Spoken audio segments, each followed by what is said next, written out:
Bismillahirrahmanirrahim. Assalamualaikum warahmatullahi wabarakatuh. Alhamdulillahirabbil alamin. Hamdan katsiran thayyiban barakan fi kam yuhibbu rabbuna wa yarda. Wa asyhadu an la ilaha illallah wahdahu la syarikalah wa asyhadu anna Muhammadan abduhu wa rasuluh. Allahumma salli ala nabiyyina Muhammad wa ala alihi wa man tabi'ahum bi ihsan ila yaumiddin. Allahumma inna nas'aluka imanan la yartad wa na'iman la yanfad wa murafaqata Muhammad sallallahu alaihi wasallam fi a'la jannatil khuld. Allahumma inna na'udzubika min zawali ni'matik wa tahawuli afiyatik wa fujaati niqmatik wa jami'i sakhatik. Allahumma inna nas'aluka ilman nafi'a wa rizqan thayyiba wa amalan mutaqabbala. Baik Bapak Ibu, para jamaah sekalian yang mugi-mugi senantiasa dirahmati dan diberkahi Allah Subhanahu wa taala. Malam hari ini kita diberikan nikmat oleh Allah untuk masih berada dalam majelis yang mulia ini. Mudah-mudahan majelis ini adalah majelis yang penuh berkah bagi kita sekalian dan membawa kebaikan yang banyak dari ilmu-ilmu yang nanti kita peroleh.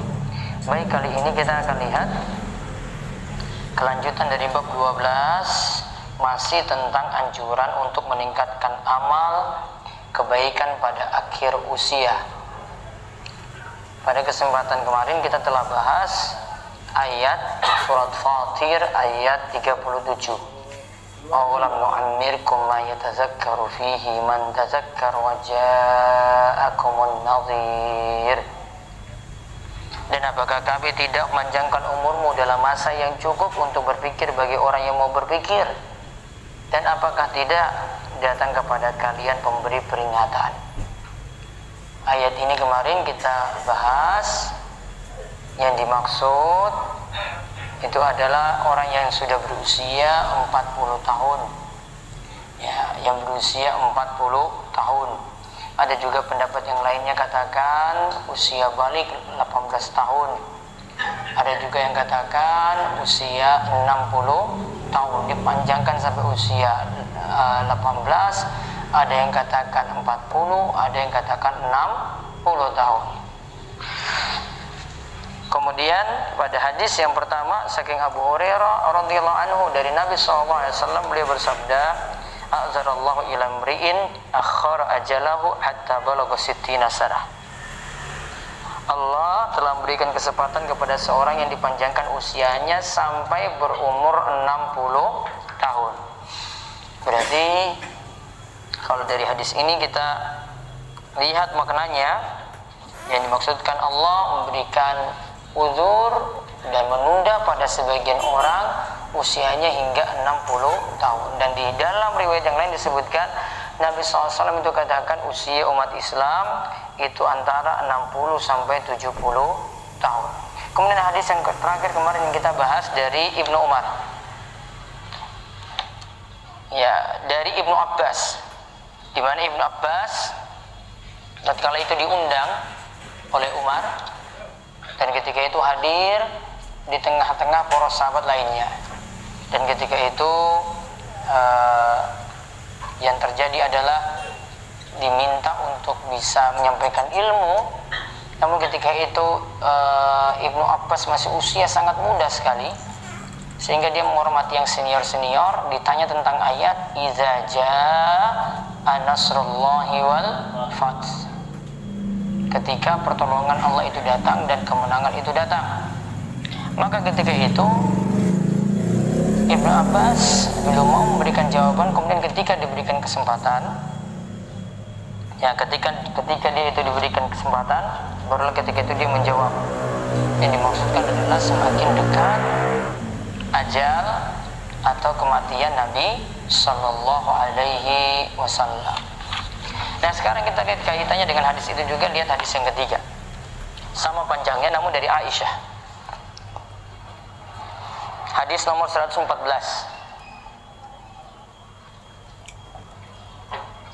Dari Aisyah radhiyallahu anha, ia mengatakan, "Masalla Rasulullah sallallahu alaihi wasallam salatan ba'da an nazalat alaihi." Tidaklah Rasulullah SAW melakukan suatu salat setelah turunnya ayat "Idza jaa nasrullahi wal fath." Apabila telah datang pertolongan Allah dan kemenangan. Illa yaqulu fiha. Ketika turun ayat ini, melainkan ketika itu beliau mengatakan seperti ini. Jadi ketika ayat ini turun, beliau itu membaca, ada bacaan dalam salah satu aktivitas beliau membaca subhanaka rabbana wa bihamdika Allahumma gfirli. Bacaannya saya ulang, subhanaka rabbana wa bihamdika Allahumma gfirli. Ya, jadi subhanaka rabbana wa bihamdika Allahumma gfirli. Hadis ini muttafaqun alaih, diriwayatkan oleh Imam Bukhari dan Muslim. Wa fi riwayah fi sahihain, dalam riwayat yang lainnya dalam sahihain Bukhari Muslim, dari Aisyah juga, karena Rasulullah sallallahu alaihi wasallam yuksiru ayyakula fi ruku'ihi wa sujudihi. Rasulullah sallallahu alaihi wasallam biasa memperbanyak ketika ruku dan sujudnya bacaan subhanakallahumma rabbana wa bihamdika Allahumma firli. Ini bedanya dengan bacaan sebelumnya. Sebelumnya itu dengan bacaan pakai Allahumma di tengah, ya kan? Kalau yang ini, yang sebelumnya tidak pakai Allahumma, kalau yang ini pakai Allahumma. Sebelumnya subhanaka rabbana wa bihamdika Allahumma firli. Kalau ini subhanakallahumma rabbana wa bihamdika Allahumma firli. Yata'awwalul Quran. Di sini dikatakan beliau yata'awwalul Quran, mengamalkan Al-Quran. Maknanya yata'awwalul Quran yaitu ya'malu ma umira bihi fil Qur'ani fi qouli ta'ala fasabbih bihamdi rabbika wastaghfir. Beliau mengamalkan isi Al-Quran karena dari surat Iza Jaa tadi, Iza Jaa nasrullahi wal fath wa ra'aitan nasa yadkhuluna fi dinillahi afwaja fasabbih. Disuruh tasbih, bertasbihlah bihamdi rabbika, dengan memuji Rabbmu, wastaghfir, dan beristighfarlah pada Allah. Berarti dalam ayat ini kandungannya disuruh baca tasbih, disuruh memuji Allah, disuruh meminta ampun pada Allah. Baca tasbih, baca pujian pada Allah, alhamdulillah, kemudian baca istighfar. Ada 3. Nabi SAW praktekkan ketika ruku dan sujud, beliau baca subhanakallahumma. 1, subhana situ berarti tasbih.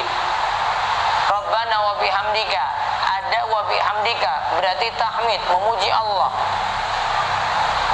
Subhanakallahumma rabbana wa bihamdika Allahumma firli, berarti meminta ampun kepada Allah. 3 berarti sama, ya, sama isinya seperti fasabbih bihamdi rabbika wastakbir. Prakteknya apa?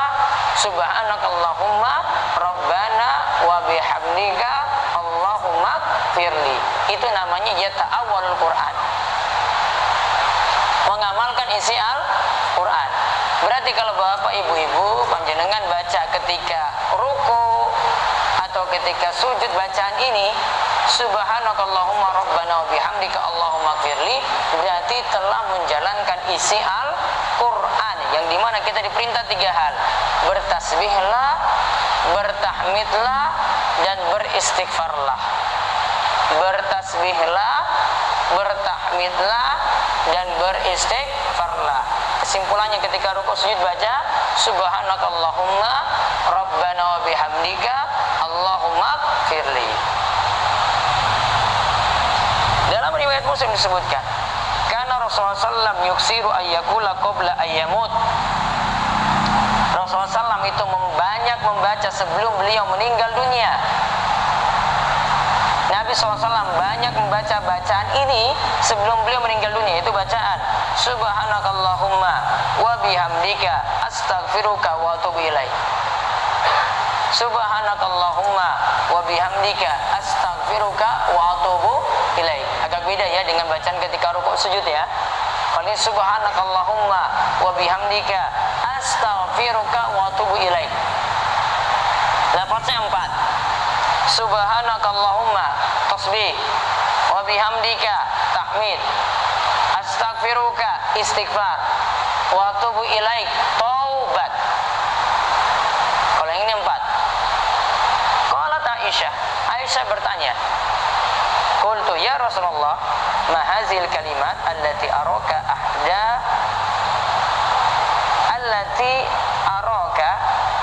ahdastaha taquluha. Qal ju'ilat li alamatin fi ummati iza ra'aituha qultuha iza jaa nasrullahi wal fath ila akhir surah. Dalam riwayat Muslim sebelum wafatnya, ingat ini membicarakan tentang sebelum wafatnya Rasulullah SAW. Beliau memperbanyak bacaan subhanakallahumma wa bihamdika astaghfiruka wa atubu ilaik. Maha suci Engkau ya Allah, dan dengan memujimu aku mohon ampunan kepadamu dan aku bertobat kepadamu. Aisyah berkata, saya bertanya, wahai Rasulullah, apakah pengertian dari bacaanmu tadi? Rasul SAW menjawab, aku diberi tanda tentang mukjizat. Jika aku melihat tanda tersebut, maka aku membaca iza jaa nasrullahi wal fath sampai akhir surat. Kita baca lagi dalam riwayat Muslim. Ini Bapak Ibu, ini sengaja mengumpulkan riwayat banyak supaya nanti memunculkan kesimpulan juga yang bagus untuk penggabungan riwayat-riwayat yang ada. Jadi kadang ini ada riwayat Bukhari Muslim, ada riwayat Muslim itu bersendirian, riwayat Muslim ada macam-macam. Imam Nawawi sebutkan supaya maknanya itu jadi satu. Kita dapat kesimpulan hukum yang bagus dalam hal ini. Nah, dalam riwayat Muslim juga yang lainnya, karena Rasulullah SAW yuksiru min qawli. Rasulullah SAW itu membanyak membaca subhanallah wa bihamdi astaghfirullah wa atubu ilaih. Subhanallah wa bihamdi astaghfirullah wa atubu ilaih. Hampir mirip dengan tadi, namun sekarang pakai kata ganti gaib. Subhanallah wa bihamdi, bukan wa bihamdika, namun wa bihamdihi. Astaghfirullah wa atubu ilaih. Maha suci Allah, pujian baginya, aku memohon ampunan pada Allah dan aku bertobat pada Allah. Maka ketika itu Aisyah katakan, qultu ya Rasulullah, araka tuksiru min qouli subhanallah wa bihamdi astaghfirullah wa atubu ilaih. Wahai Rasulullah, saya melihat engkau selalu memperbanyak bacaan subhanallah wa bihamdi astaghfirullah wa atubu ilaih. Faqal, maka ia mengatakan, akhbarani rabbi anni sa'ara alamatan fi ummati fa idza ra'aituha aksartu min qawli subhanallahi wa bihamdi astaghfirullah wa atubu ilaih. Faqad ra'aituha idza ja'a nasrullahi wal fath, yaitu Fathu Makkah. Kemudian Rasulullah SAW menjawab, Rabbku telah memberitahukan kepadaku bahwa apabila aku melihat tanda tentang umatku, maka aku memperbanyak bacaan subhanallah wa bihamdi astaghfirullah wa atubu ilaih. Aku benar-benar telah melihat tanda tersebut apabila datang pertolongan Allah dan kemenangan, yaitu tandanya adalah Mekah ditaklukkan. Kaum muslimin mengalami kemenangan, Mekah ditaklukkan.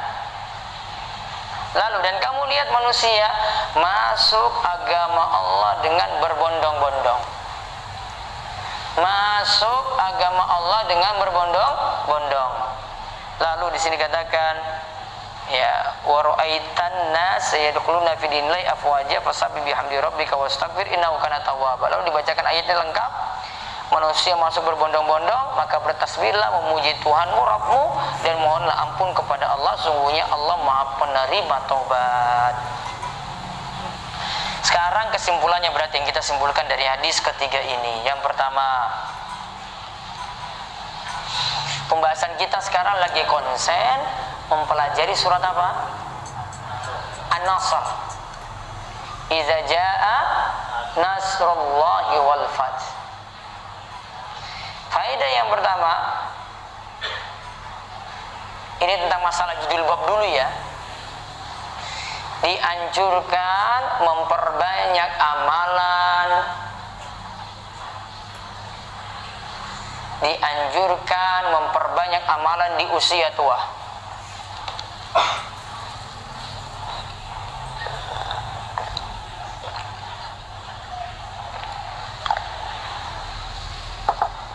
Kalau sini bentuknya apa, Bapak Ibu? Sini bentuknya apa? Bacaan zikir. Ya, kalau di sini yang dicontohkan sini adalah bacaan zikir. Tadi kan yang disebutkan akhir usia, subhanakallahumma bihamdika astaghfirullah wa atubu ilaih. Kemudian yang kedua, kalau bacanya seperti itu, berarti kesimpulannya yang kedua, di akhir usia tua dianjurkan memperbanyak tasbih, tahmid, istighfar, dan taubat. Dianjurkan perbanyak tasbih, terus tahmid, istighfar, lalu taubat. Dan 4 ini nantinya jadi bacaan zikir. Kemarin kalau saya sebutkan lengkap amalannya ada berapa kemarin? Amalan ketika di usia tua 6 atau 7? 7. 1. Apa? 1? Saya wingi loh 7.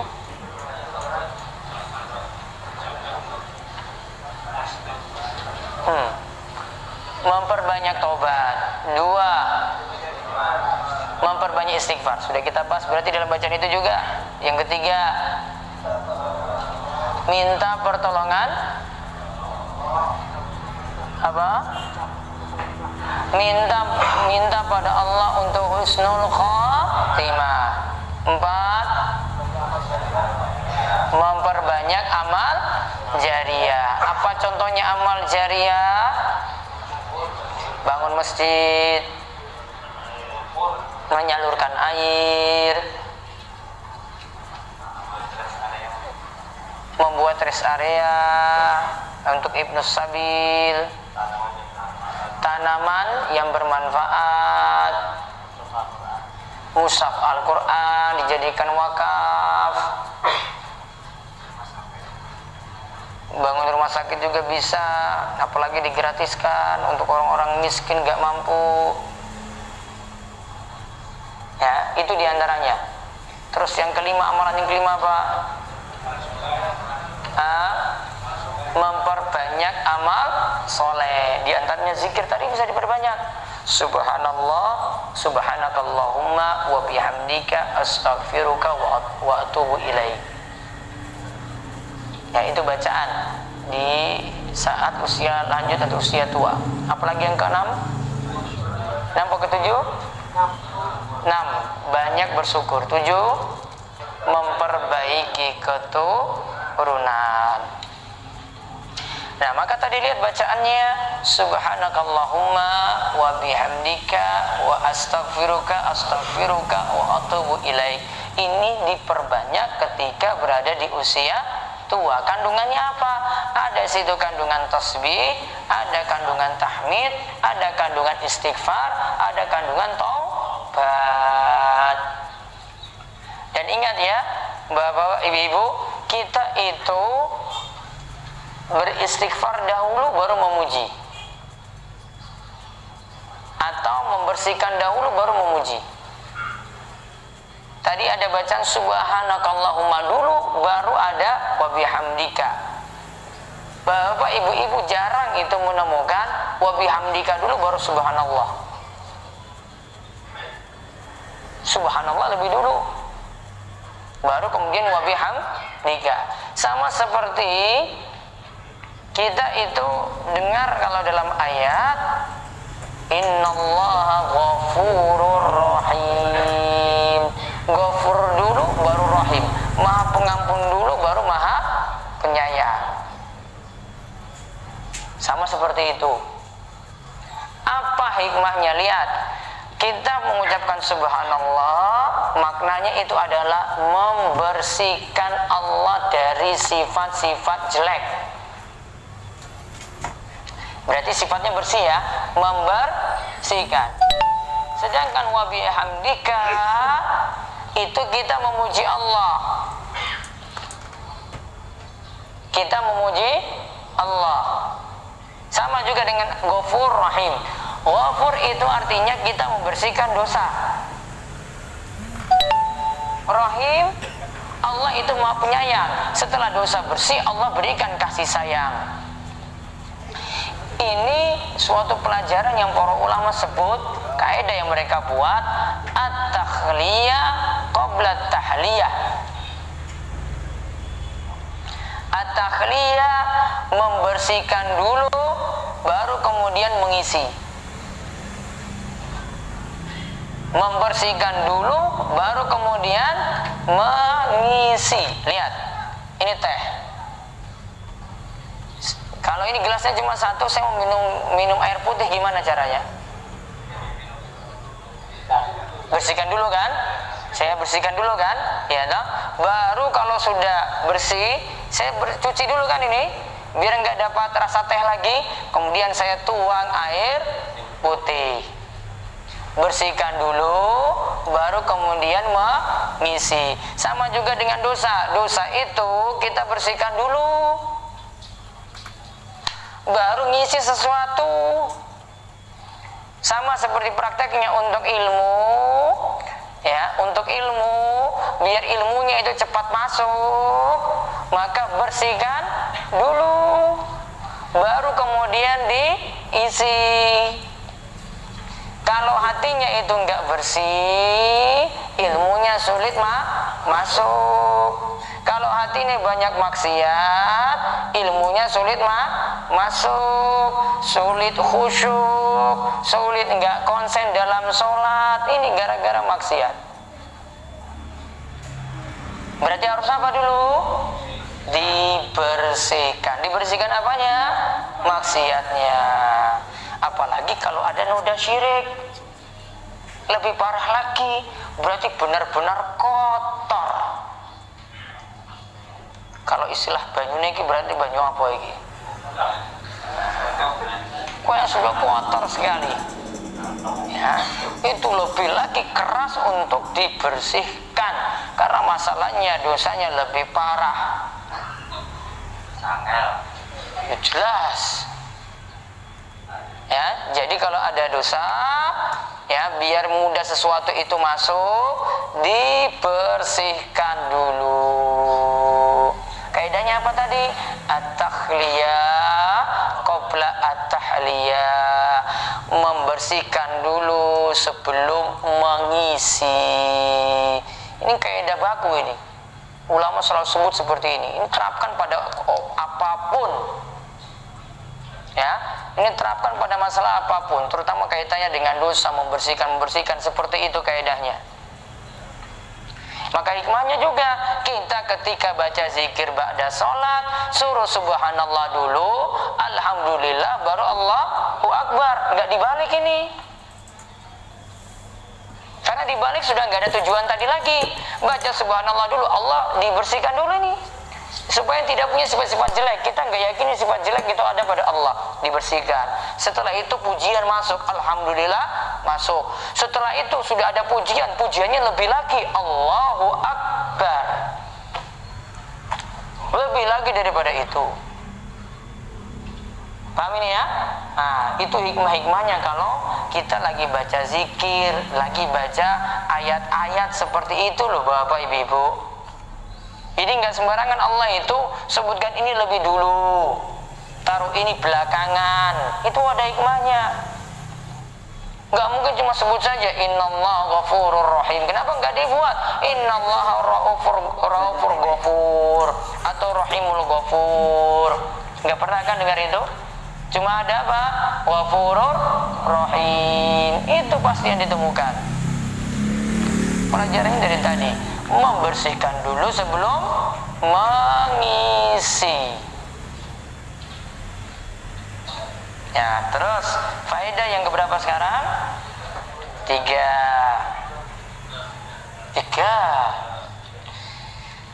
Kita diperintahkan mengamalkan Al-Quran. Diperintahkan mengamalkan Al-Quran. Lihat tadi pelajarannya ya, saking ayat fasabbih bihamdi rabbika wastaghfir. Pengamalannya gimana? Kalau jenengan ruku baca subhanakallahumma rabbana wa bihamdika allahumma ighfirli. Kalau jenengan sujud baca subhanakallahumma rabbana wa bihamdika allahumma ighfirli. Berarti jenengan sudah amalkan isi Quran karena langsung praktek. Berarti Al-Quran itu butuh diamalkan, bukan hanya dibaca. Tulis faedah berikutnya, Al-Quran itu butuh diamalkan, bukan sekedar dibaca.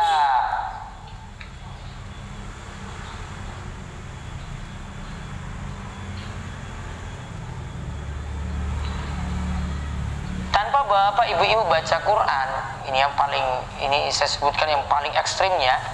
Tanpa bapak ibu baca Al-Quran, tanpa paham maknanya, namun jenengan sudah amalkan, itu sudah bagus sekali. Jenengan gak baca, gak paham juga, tapi langsung praktek, saya sholat, berarti sholat itu sudah menjalankan Al-Quran. Hafizu ala sholawati wa sholatil wusta. Jagalah sholat yang 5 waktu, juga sholat wusta, sholat pertengahan, sholat asar. Berarti kalau sudah sholat 5 waktu, sudah sholat asar, berarti sudah menjalankan isi Al-Quran. Berarti meskipun dia baca, dia paham, namun gak sholat, berarti apa? Tidak mengamalkan isi Al-Quran. Walaupun baca loh ini.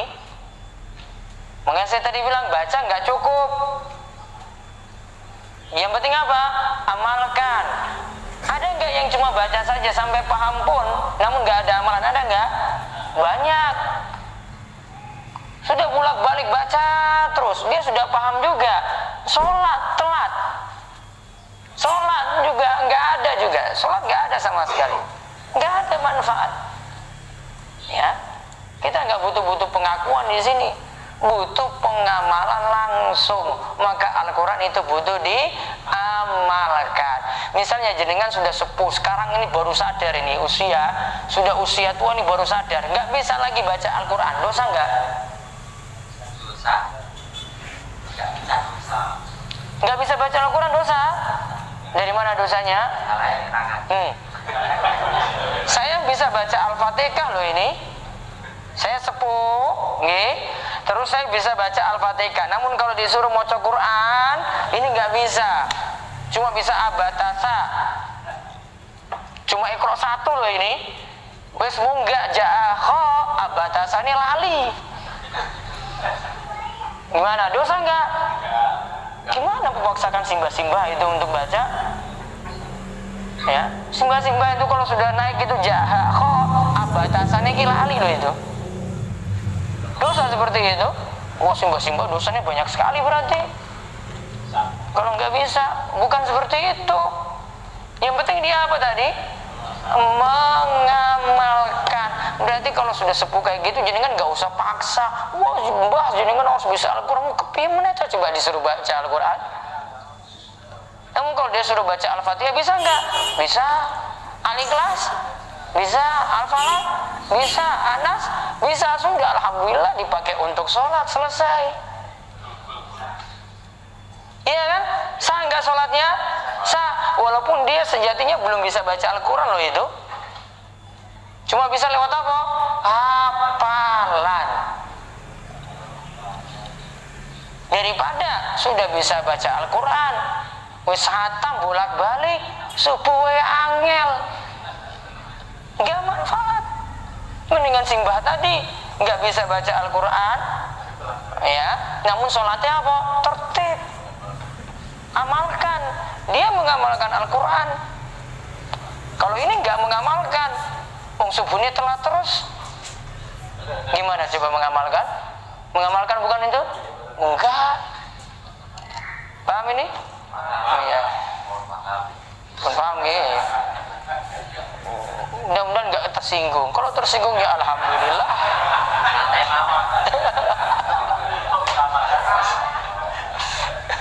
Yang ngaji resiko. Kalau enggak mau tersinggung ya ke pasar aja. Pasar nongkrong aja tuh gak akan kesinggung, orang gak akan singgung. Kalau ngaji itu punya tersinggung ya sudah, siapa suruh ngaji? Wah, saya singgung orang. Ya, soalnya beberapa kali saya khutbah Jumat ada yang protes saya, Ustadz saya gak kayak gitu. Emangnya saya singgung kamu pas khutbah?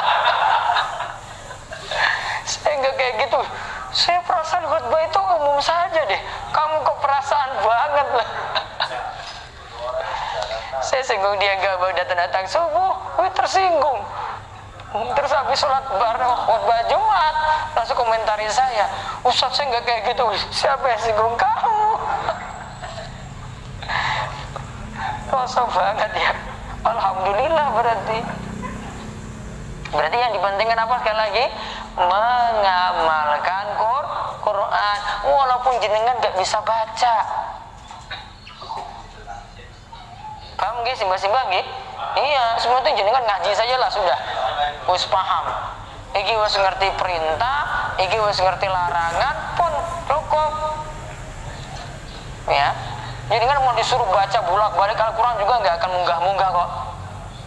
Iqra siji terus. Huruf ta terus coba. Ya.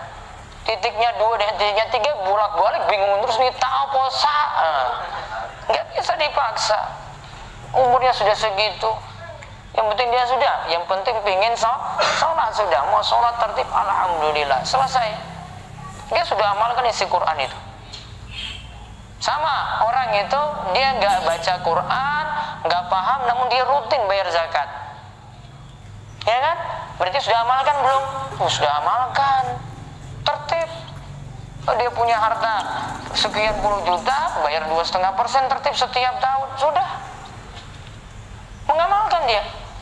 Meskipun dia nggak pernah buka surat At-Taubah ayat 60, nggak pernah lihat aturan zakat, cuma ketika ngaji diberitahu, oh jenengan punya harta sekian, zakat 2,5%, sudah mengamalkan Al-Quran.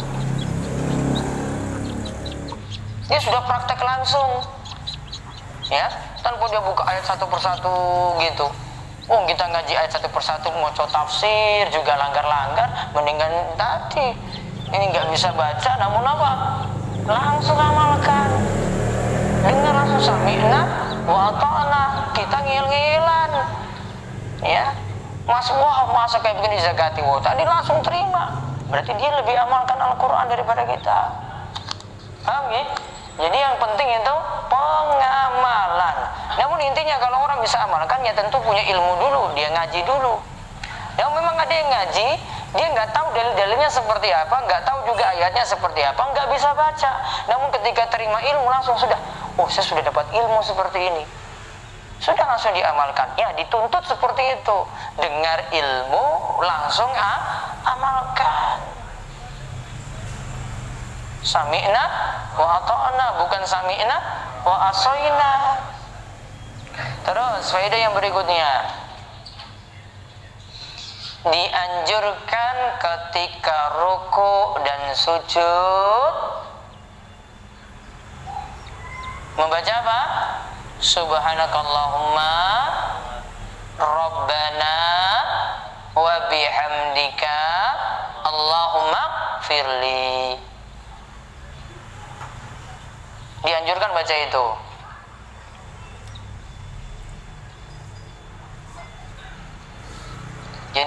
dapat ilmu ini langsung praktekkan. Biasanya panjenengan bapak ibu baca apa kalau rukuk? Oh ya wes, alhamdulillah berarti. Jenengan padahal baru dengar hadis ini kan? Baru dengar toh? Iya, alhamdulillah berarti. Ya memang nggak ngilang kok itu. Alhamdulillah. Ada yang baca juga subhana rabbiyal azim. Ada yang ketika sujud subhana rabbiyal a'la, itu diamalkan, ini juga diamalkan. Dua-duanya. Namun kadang baca ini, kadang baca itu, gantian. Karena bacaan ruku, kalian sujud itu macam-macam. Jenengan kalau amalkan masing-masing tadi semua itu bisa diamalkan, ganti-gantian mengamalkannya, berarti sudah mengamalkan sunnah Nabi SAW yang macam-macam. Beda kalau jenengan cuma monoton saja, cuma satu bacaan saja yang dihafal. Wah, pokoknya Ustadz saya kalau sholat rukunya punya subhana rabbil azim terus, berarti cuma jalankan satu sunnah Nabi. Namun kalau ini gantian dengan subhanakallahumma rabbana wa bihamdika allahumma firli, maka berarti dia sudah tambah lagi sunnah Nabi SAW yang lainnya. Dua. Itu. Jadi nggak usah pilih-pilih, sudah. Ini saya amalkan, hafal. Yang ini juga saya hafal, sudah dapat. Faedah yang berikutnya lagi, surat An-Nasr membicarakan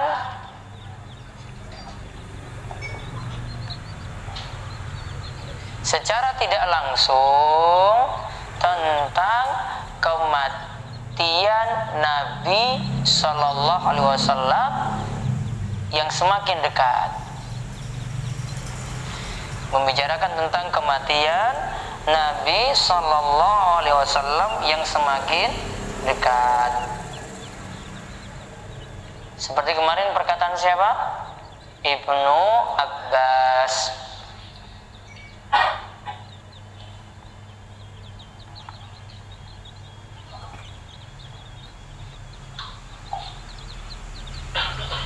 Kemudian faedah yang lainnya lagi, Nabi Shallallahu Alaihi Wasallam rajin memperbanyak tasbih,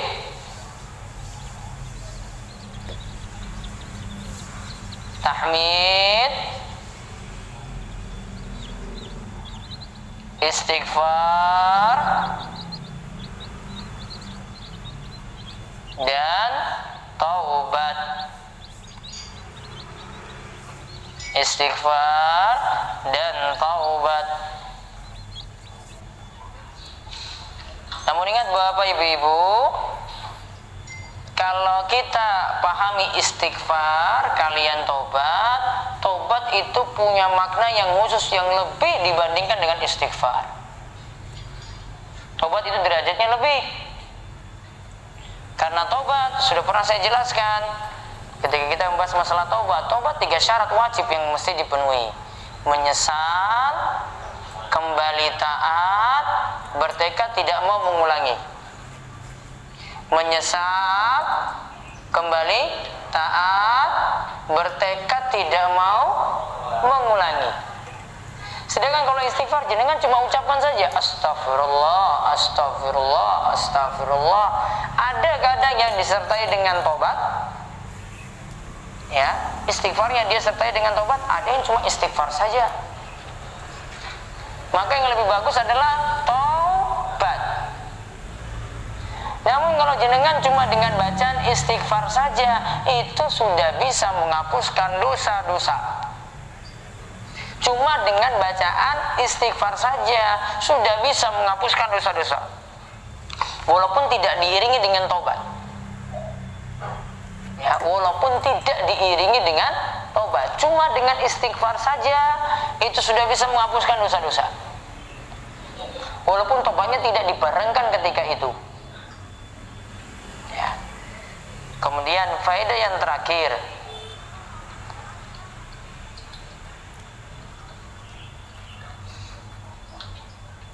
Aisyah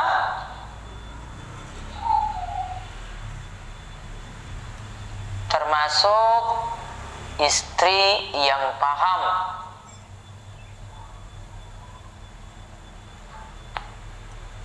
akan ilmu-ilmu yang datang dari Nabi Sallallahu Alaihi Wasallam,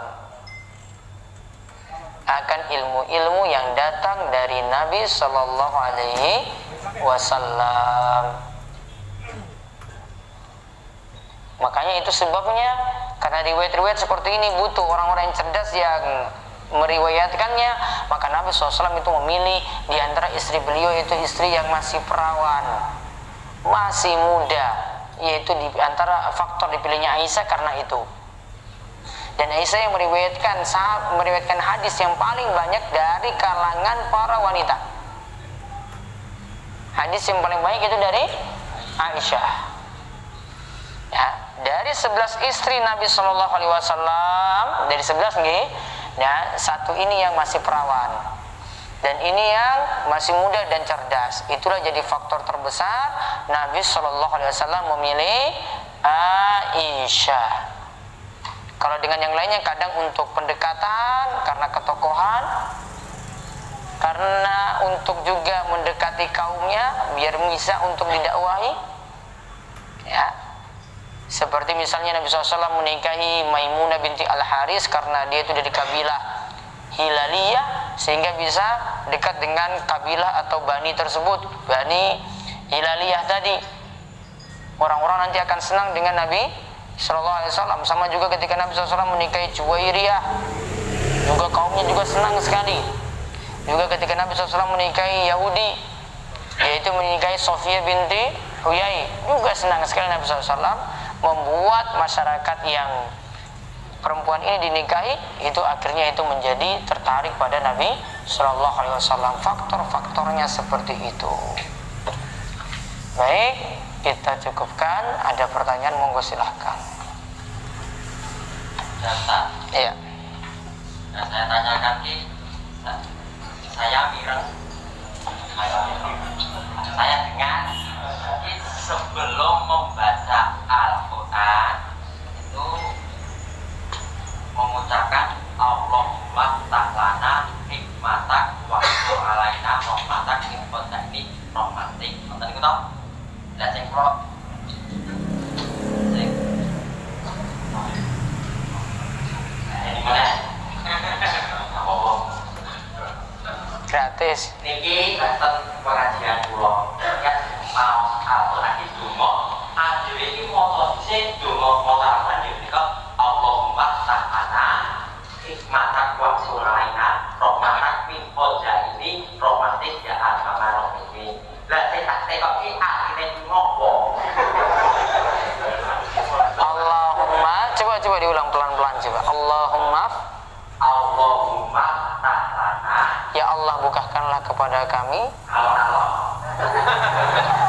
Wah, dicatat mulai. Saya sebutkan dulu artinya. Itu nanti nggak catat, nanti biar tahu ya. Allahumma ftah lana hikmatak.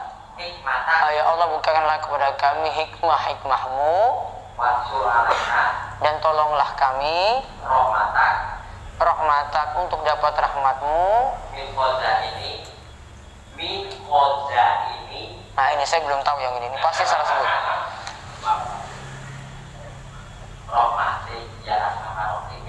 Rahmatik, rahmatmu ya arhamar rahimin, ya Allah yang maha pengasih lagi maha penyayang. Nggih, namun ada yang lafaz yang jenengan ucap saya nggak paham, ini nggak bisa artikan. Iya, karena saya nggak pernah dengar. Ya pun.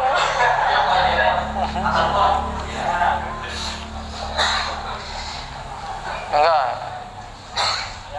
Ibu-ibu ada yang di atas siap mic juga bisa nanya nanti. Enggak Pak. Mic. Yang perlu kami tanyakan masalah soal tobat itu ada hubungannya dengan pengawalan sholat atau tidak Pak? Dan bila mana ada hubungannya dengan sholat, apa bacaannya dalam sholat? ini surat tentang apa tadi Pak? Sholat sunat taubat.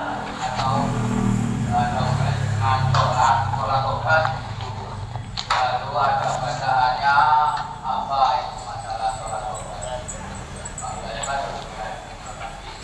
Kalau sholat taubat itu berdasarkan dalil umum dalam Al-Quran. Intinya ada tuntunannya dan itu disepakati oleh ulama mazhab. Semua mazhab sepakat sholat taubat itu ada tuntunannya. Minimalnya kali rakaat, 2 rakaat, sholatnya seperti sholat sunnah biasa.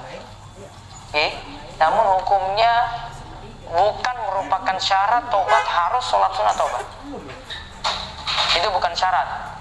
Syarat untuk taubat 3 tadi: menyesal, kembali taat, bertekad tidak mau mengulangi. Ini saya 3 syarat ini. Seandainya tidak sholat sunnah taubat pun taubatnya tetap sah. Jadi sholat sunnah taubat cuma pelengkap saja untuk meyakinkan. Ya, seperti itu yang dimaksud sholat sunnah taubat. Waktunya bebas. Waktunya bebas, kapanpun boleh dilakukan selama dia itu mampu, mau pagi hari, mau siang hari, mau malam hari boleh. Kalau waktu terlarang untuk sholat, para ulama nanti beda pendapat. Amannya tidak di waktu terlarang.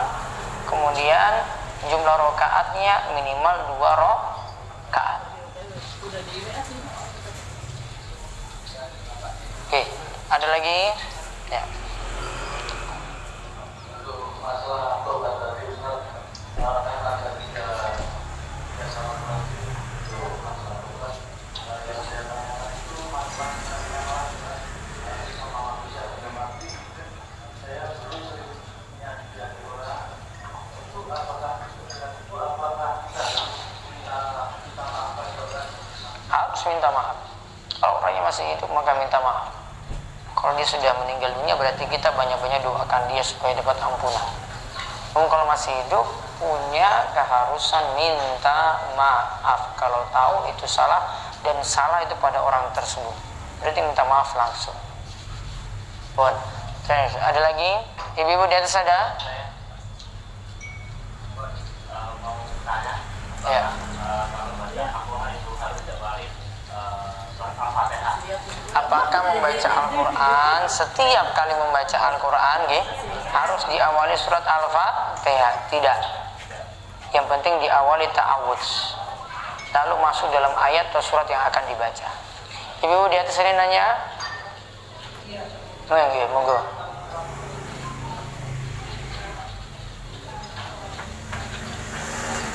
Mic-nya didekatkan Bu, saya nggak dengar.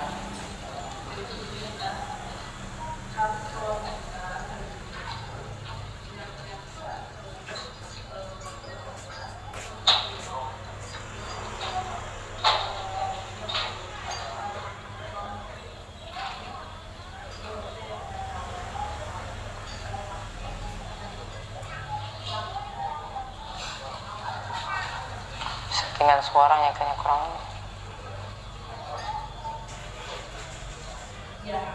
Ya Bu, dekat Bu ya. Diulang Bu, maaf.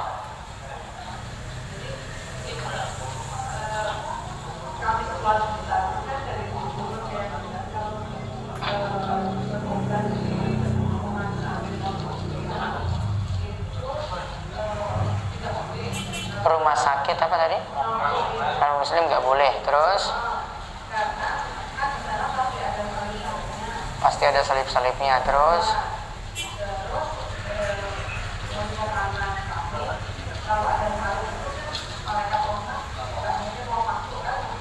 iya, malaikat rahmat nggak mungkin mau masuk. Terus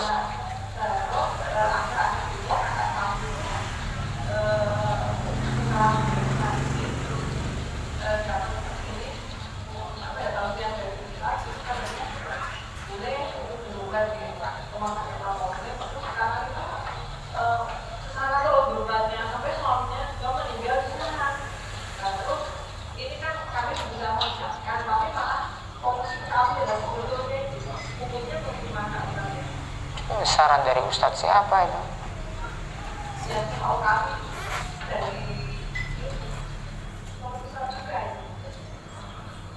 Nggak benar itu arahannya.